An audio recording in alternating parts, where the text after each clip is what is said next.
Ezinye izisebenzi zezempilo kufanele zigxekwe ngokuthi kunabesifazane abagcina behushula izisu ngendlela engekho emthethweni. Lokho kushiwo yiphini likaNgqongqoshe wezempilo kuzwelonke uDokotela uSibongo Ndlomo nobekhuluma emkhankasweni obuqwashisa ngawo ngobungozi bokuhushula izisu ngendlela engekho emthethweni. Umthetho wokukhipha izisu, i-Termination of Pregnancy Act, waphasiswa ngo-1996. Uvumela abesifazane abanamasonto ayishumi nambili ukuthi basangasikhipha isisu. Ngale kwalokhu, abesifazane abasebancane basabeka encupheni impilo zabo ngokusebenzisa izindawo ezingavumelekile ukukhipha izisu.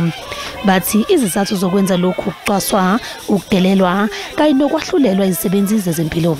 Njengengxenye yokubungaza inyanga besifazane, iphini likaNgqongqoshe wezempilo lihola umkhankaso laxwayisa intsha ngobungozi bokuhushula izisu ezindaweni ezingekho emthethweni. We need to create youth zones, but youth zones must go with some confidentiality. So when they actually have a concept, but you don't create an environment that is conducive, we need to make sure that young people can either enter through that other door or this door or be taken to a separate room. Isikhungo iSoul City nekuyinhlangano abesifazane bavumelene namazwe ephini likaNgqongqoshe. I think the Deputy Minister, as the champion of this, is within his department for him to take legal action against those who don't provide the service in the way that they should.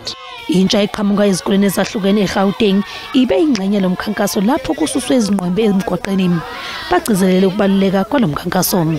When you go to the clinics, public clinics, you don't have to pay. You just go there and they'll do abortions and it will be good because they will clean you. Udokotela uDlomo uzoqinisa ukulwa nokhushula kweziso ngekho emthethweni ngokwenza lokhu ngokubambisana nabezomthetho kubopha abenzi bobubi.